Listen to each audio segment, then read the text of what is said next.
Bonjour, je suis avec Stéphane Poufari qui est donc le fondateur, directeur général et président d'honneur de l'association Énergie 2050. Stéphane, est-ce que vous pouvez nous parler un peu des activités, de vos activités personnelles et d'Énergie 2050 à la COP23 à Bonn?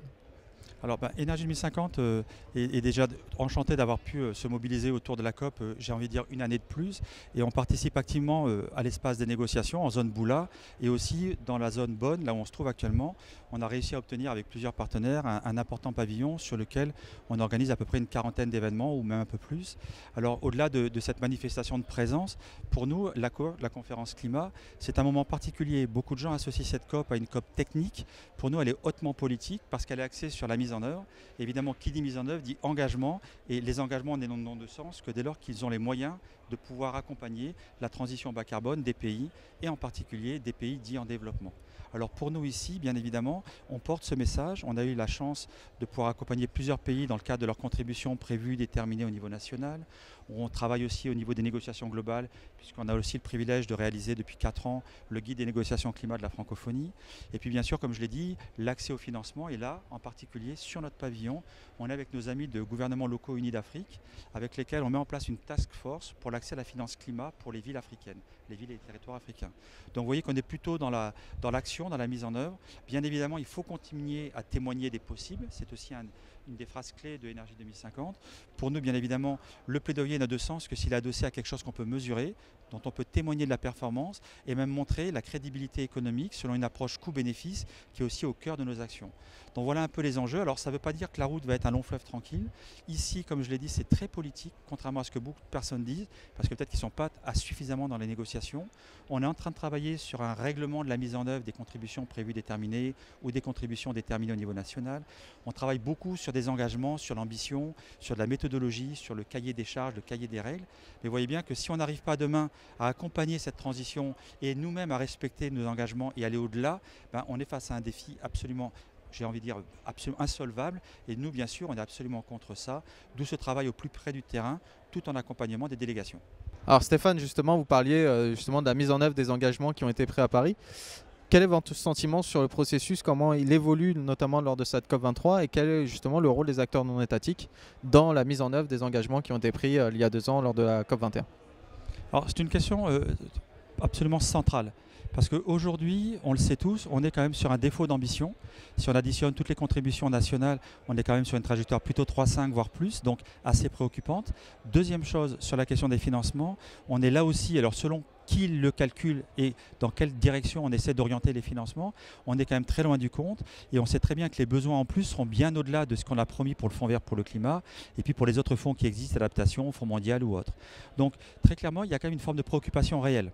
Deuxième chose, les gouvernements eux-mêmes, et en particulier des pays en développement, sont préoccupés. Ça a été très rapide, le processus des contributions prévues déterminées au niveau national, de la transformation en CDN. Et donc aujourd'hui, il y a une préoccupation réelle, c'est est-ce qu'ils pourront avoir accès aux compléments de ressources nécessaires, pas simplement financières, techniques, technologies.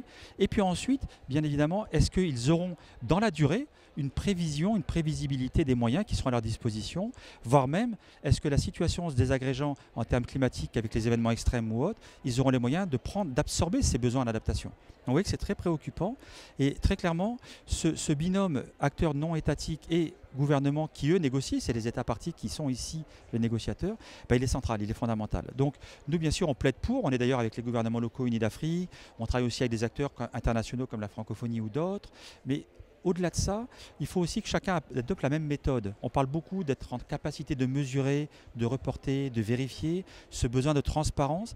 Et ça, c'est au cœur aussi des actions d'Énergie 2050. Sur tous nos projets, toutes nos actions, on travaille sur si j'ai envie de dire, ce témoignage de la performance de nos décisions et de nos actions.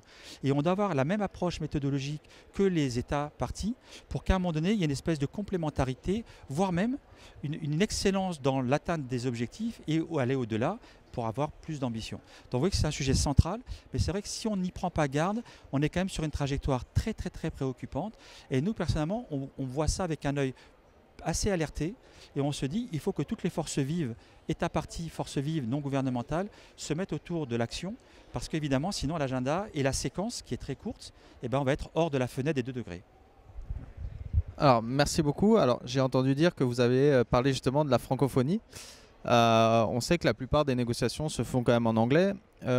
comment vous voyez le rôle de la francophonie et notamment de ses organes représentatifs? On a l'Organisation internationale de la francophonie et son organe subsidiaire, l'Institut de la francophonie pour le développement durable. Comment vous voyez ce rôle? Quel rôle la francophonie peut jouer dans ces négociations?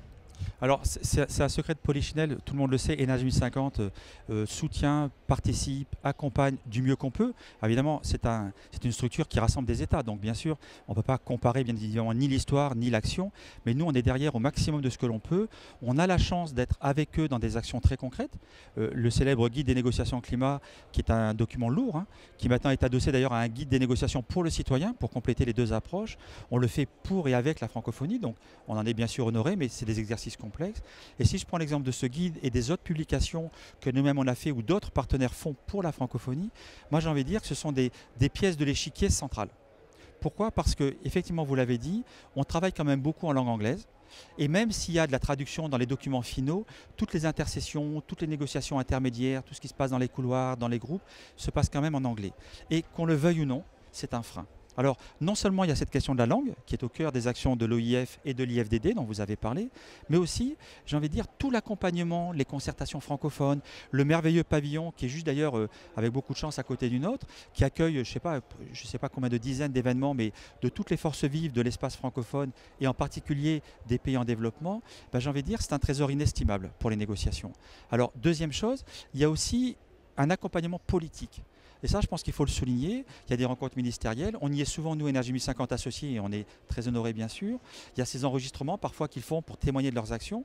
Et puis aussi ce lien avec la jeunesse, et puis avec toute l'économie qui peut se développer, les populations vulnérables, le genre. Donc, au-delà de ces grands enjeux gouvernementaux, pour nous, en tous les cas, Énergie 1050, la francophonie, j'ai envie de dire, c'est un des acteurs les plus importants dans cet espace, parce que si on pense tout simplement aux petits États insulaires francophones, qu'on pense aux pays en développement, en particulier à l'Afrique, ben on voit que là, c'est là où va se passer la révolution, j'ai envie de dire climatique, ce saut, le leapfrog comme on dit en anglais, ce saut de grenouille qui devra faire gagner du temps à tous ces pays, ben sans les actions de la francophonie, je suis très sincèrement en train de le souligner encore une fois, et ben on n'y arrivera pas. Donc, et d'ailleurs on le voit, chaque fois que la francophonie fait un événement dans les instances des négociations, et ben c'est certainement les salles les plus combles avec des gens dehors ou autres, donc ce qui témoigne de l'appétence de l'ensemble des acteurs de la francophonie autour de ce que fait l'IFDD, donc l'organe subsidiaire, vous l'avez dit, de l'OIF, et puis bien sûr ce que font l'intégralité des parties prenantes, parce qu'évidemment la francophonie c'est du multi-acteur par essence, par excellence,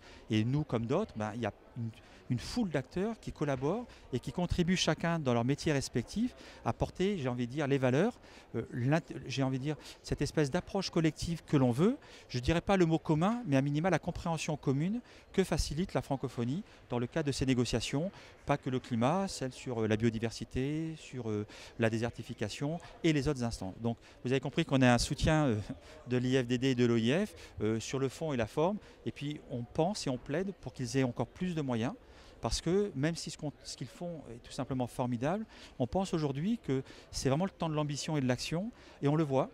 Tous les francophones qu'on accueille sur notre pavillon, Énergie 2050, CGLU, sur le pavillon de la francophonie, bah, en demandent plus.